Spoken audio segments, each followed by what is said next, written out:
ঈদের ছুটি শেষে আজও বাস টার্মিনাল ও রেল স্টেশনে বেড়েছে ঢাকামুখী যাত্রীর চাপ।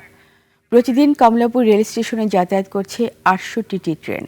যাত্রীরা বলছেন দূর দূরান্ত থেকে ট্রেন কিছুটা দেরিতে ছেড়ে আসায় ঢাকায় পৌঁছাতে দেরি হচ্ছে। তবে রেল কর্তৃপক্ষের দাবি, এর সামান্য বিলম্বকে শিডিউল বিপর্যয় বলা যায় না। অন্যদিকে মহাসড়কে বড় কোনো যানজট না থাকায় স্বস্তিতেই ফিরছেন বাস যাত্রীরা। বিস্তারিত শফিকুল ইসলামের রিপোর্টে।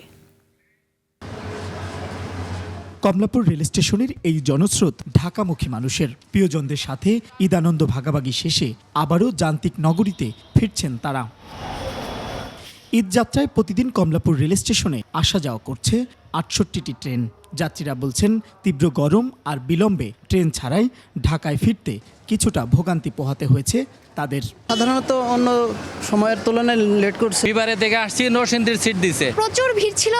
যাত্রীদের অভিযোগের বিপরীতে স্টেশন ম্যানেজার বলছেন, স্টেশনগুলোতে যাত্রীদের ওঠানামার সুবিধার্থে বিরতির সময় কিছুটা বেশি লাগছে। এগুলো কি বিলম্ব বলা যাবে না, এগুলো যাত্রী নিরাপত্তার কথা বিবেচনা করে সতর্কতার সাথে ট্রেন পরিচালনা করা হচ্ছে।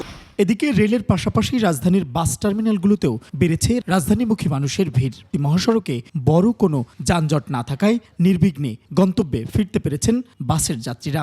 ভালোভাবে গন্তব্যে পৌঁছাতে পারছি। আমি বাড়িতে গেছি খুব ভালোভাবে, আবার আসছি খুব ভালোভাবে।